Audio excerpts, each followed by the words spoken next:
Plusieurs personnes se réveillent après avoir perdu connaissance. De lourdes chaînes les maintiennent solidement attachés. Des seaux métalliques sont fixés sur leur tête. Et devant eux se trouvent des rangées de scies électriques extrêmement tranchantes.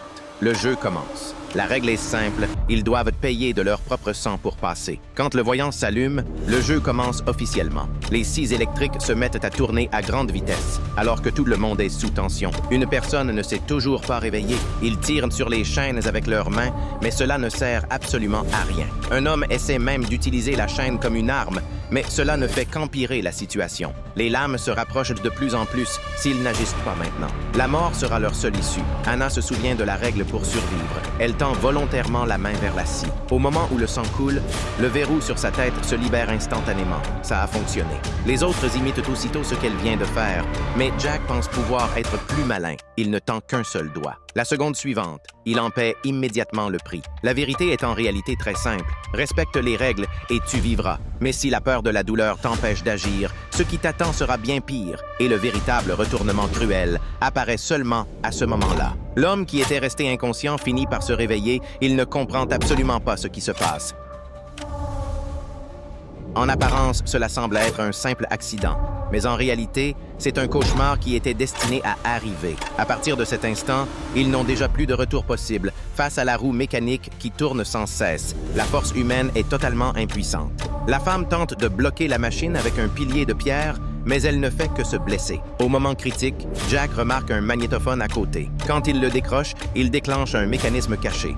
La roue s'effondre instantanément. Tout le monde s'échappe de justesse. Ils n'ont même pas le temps de célébrer. 3 seringues apparaissent soudainement. La règle est simple. Parmi eux se trouve un voleur. Lors d'un braquage, la victime a fait une grave crise d'asthme. En réalité, cette personne aurait pu être sauvée. Mais le voleur a choisi d'ignorer la situation. C'est cette décision qui a provoqué une tragédie. Et maintenant, du poison a déjà été injecté dans le corps du voleur parmi les 3 seringues. Une seule contient l'antidote.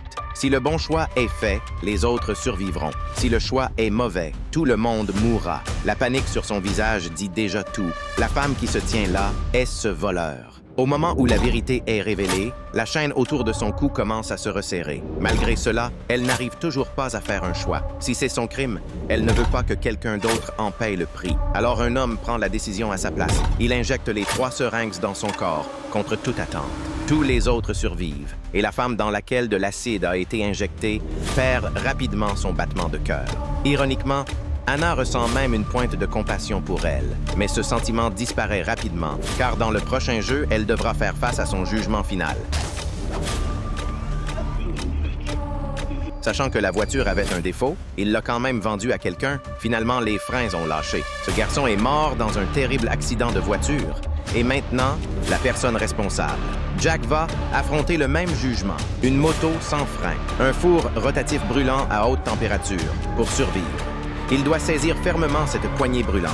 La réponse est évidente. Il n'a tout simplement pas ce courage. Au même moment, la famille d'Anna grimpe sur la plateforme. Elle bloque la roue avec une barre de fer. Jack naïf croit avoir échappé au danger, mais la seconde suivante, la barre de fer se brise soudainement. La machine se met à tourner frénétiquement. Jack est déchiqueté quand Anna se réveille de nouveau. Elle est déjà enchaînée. En face d'elle se trouve Jeff. Il est évident que sa jambe est gravement blessée. Mais ce tour du jeu ne lui montre aucune pitié. Un pistolet, une balle. Celui qui saisira l'arme en premier décidera de tout. Jeff panique. Il peut à peine bouger. Gagner est presque impossible.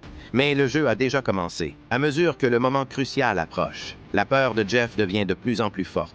Cela n'a jamais été un jeu équitable. Comment pourrait-il gagner? Mais Anna n'hésite pas un instant. Son action montre une chose. Elle veut être la dernière survivante.